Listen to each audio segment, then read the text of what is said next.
तो कहते आप क्यों बदले बैठे हो, मेरे भाग्य में यही लिखा है। अगर उद्देश्य परिवर्तन नहीं हुआ तो भेष बदलने के बाद भी यही सब चलता रहता है, नौटंकी नाटक। तो बात समझ में आ रही है आपके?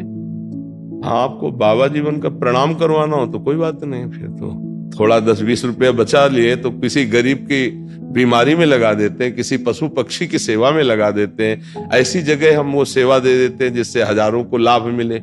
मन बड़ा चंचल है। अब आजकल स्मार्ट मोबाइल चल गया है। भजन करने के लिए जो हम एकांत भागते थे, अब एकांत में मोबाइल लेकर बैठे हैं। कभी त्याग अच्छा लगता है, कभी रुपया अच्छा लगता है। तो इसकी अच्छे लगने और त्याग की बातों पर विश्वास न करें। ये छोटी मोटी हस्ती नहीं है, मन बड़े बड़ों को नचा देता है। भावना उपाध्याय जी, फरीदाबाद से। राधे राधे। राधे राधे महाराज जी। महाराज जी, मैं एक वास्तु कंसल्टेंट हूँ, मतलब वास्तु शास्त्र का वो देते होंगे शायद। कभी कभी मन पैसा कमाने में लगता है तो कभी सब कुछ त्याग करके मन होता है कि प्रभु की सेवा में लगे। महाराज जी, इनको बैलेंस कैसे करूं? किसका है? नाम जप करो। त्याग कर कहाँ जाओगे? क्या त्यागना है? कपड़ा बदलना कोई त्याग कहलाता है, या स्थान बदलना त्याग कहलाता है? ये तो बाहरी बात है, इससे कोई भगवत प्राप्ति नहीं होती। तो कहते आप क्यों बदले बैठे हो, मेरे भाग्य में यही लिखा है। अलग अलग होता है ना। यस। तो हमारा भाग्य विरक्त मार्ग से बचपन से लिखा है, तो ऐसे चल रहे हैं। तभी हम वो अनुभव करके तुम्हें बता रहे, वही तो सुनने आए हो। भगवत प्राप्ति के लिए वेश परिवर्तन जरूरी नहीं है, स्थान परिवर्तन जरूरी नहीं है, उद्देश्य परिवर्तन जरूरी है। अगर उद्देश्य परिवर्तन नहीं हुआ तो भेष बदलने के बाद भी यही सब चलता रहता है, नौटंकी नाटक। रुपया पैसा, खान पान, भोग सामग्री, और वो संसार अच्छा लगने लगता है, फायदा कुछ नहीं हुआ। उद्देश्य परिवर्तन हो जाए तो राधा राधा नाम जप करो, और जिस विधान से बढ़िया परिवार का पोषण हो, धन कमाओ धर्म पूर्वक।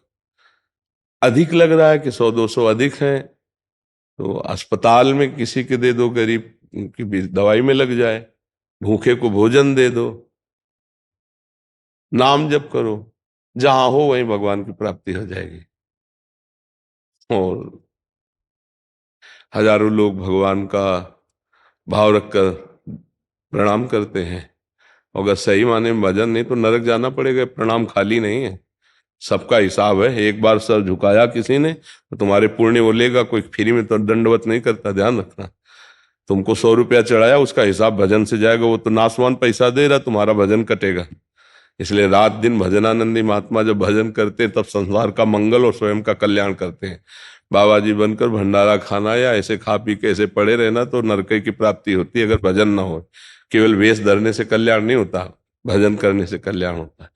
तो भजन तो किसी भी वेश में किया जा सकता है, किसी भी देश में किया जा सकता है, किसी भी कार्य करते हुए किया जा सकता है। जब युद्ध करते हुए किया जा सकता है। अर्जुन जी को भगवान करें मामनिस्मर युद्ध च, तो युद्ध से बड़ा खतरनाक कोई काम है ही नहीं। युद्ध में जब भजन हो सकता है तो सब जगह भजन हो सकता है।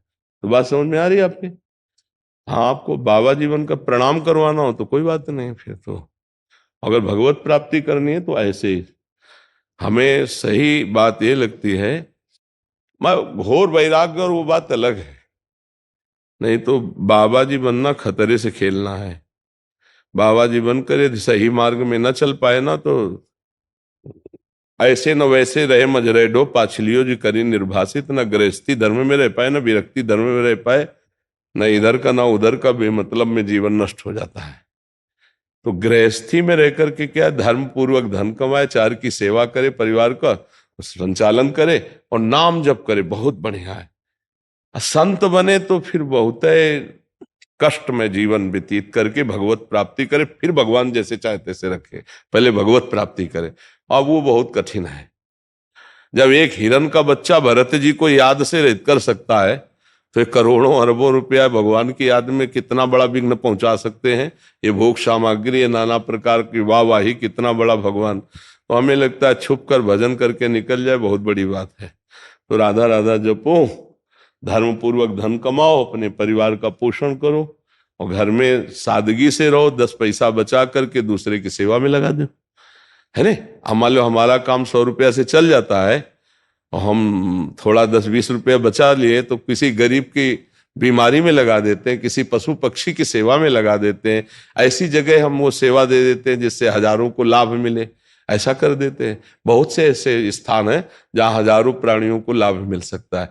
जैसे हम गर्मी का समय धीरे धीरे पैसा एकत्रित करके ऐसी जगह पौशाला लगा दे, ठंडा पानी हजारों लोग पिए। तो धर्म के कार्यों में हम थोड़ा थोड़ा धन बचा करके एक गाय को एक महीने में अगर हम एक बार भोजन पवा देते हैं तो हमारा एक धर्म बन जाता है। अब एक गाय को भोजन पर हम क्या 100-150 रुपया, तो महीने में तो 100-150 निकाल सकते हैं। अब कोई बहुत बीमार है तो हम अपने 1-2 दिन के खर्चे कम करके उसको दवाई दिला देते हैं, तो भगवान उसके अंदर है, हमारा मंगल हो जाएगा। ये बातें गृहस्थी में बहुत आनंद पूर्वक भगवत प्राप्ति हो। अच्छा, इसलिए कह रहे हैं गृहस्थी में कि देखो मन बड़ा चंचल है। अब आजकल स्मार्ट मोबाइल चल गया है। भजन करने के लिए जो हम एकांत भागते थे, अब एकांत में मोबाइल लेकर बैठे हैं और मोबाइल में पूरी विश्व है, गंदी बातें भी हैं, अच्छी बातें भी हैं। तो अच्छी मन कम देखना चाहता है, एकांत में देखना। एकांत में बैठकर कोई सत्संग सुने बिरली बात है। नहीं, एकांत में जब ये तो है कि समाज में बैठ के घर परिवार में तो सत्संग सुनोगे, लेकिन जब कमरा बंद करके मोबाइल लोगे तब सत्संग कोई बिरले सुनेगा, फिर कुसंग ही देखने का मन होता है। और जब कुसंग देखोगे तो फिर कोई भी वो नष्ट हो जाओगे। जो देखते हैं, जो सुनते हैं, जो बोलते हैं, वही क्रिया बनती है। इसलिए हमें लगता है सावधानी पूर्वक गृहस्थ धर्म में चले, खूब भजन करे। बाबा जी बनने की ना सोचे, कलिकाल है, कोई बिरला ऐसा। बाबा जी बनने का मतलब है अपने को मरा हुआ समझ के चले। और कठिन है मन को मारना, इंद्रियों को मारना, बुद्धि। देखो बातें बनाना अलग है यार, मन को मारना बहुत कठिन है। देखा है मन को मारते हुए कभी अपने? जब मन कहता है ये चाहिए और फिर कह दो नहीं, फिर देखो कैसे तुम्हें जलाता, तुम उसको मार के दिखाओ। अब बड़े बड़ों को घुटने टिकवा देता है मन, वो चीज है। अब इसी को मारना है सो महात्मा। तो गृहस्थी में ये है कि थोड़ा छूट है। आज ये पाएंगे तो बनाओ, ठाकुर जी को भोग लगाओ।